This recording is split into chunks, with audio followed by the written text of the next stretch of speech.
When you receive your ballot this November, it's going to look a lot like this one, with bubbles next to candidates' names and of course the write-in line as well.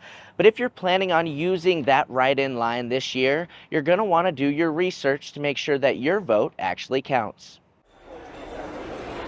When voters hit the polls in just a few weeks, they're going to have plenty to decide on. Just super important that everybody has their voice heard. Most will be the typical one Republican, one Democrat race after June's primaries, but that isn't exactly the case in the Eastern Congressional District. A lot of my race now has evolved into becoming that top of the ticket candidate for the Democratic Party. Democrat Riley Neal threw her hat in the race just about a month ago as a write-in candidate, hoping to re-energize Democrats in eastern Montana. No matter if a district is winnable or not, the people of that district deserve representation. Her name won't appear on the ballot, but she did have to register as a candidate in case people do write her name in. And it is a bit of a process. You put all your general information there, and then there is a large section for all the different potential spellings of your name. One that included Neal sharing 100 different iterations of her name and filing with the Federal Election Commission so she could raise money for her campaign. That's the only way for her to receive any votes. The difference this year on ballots, though, concerns races that have no candidates listed.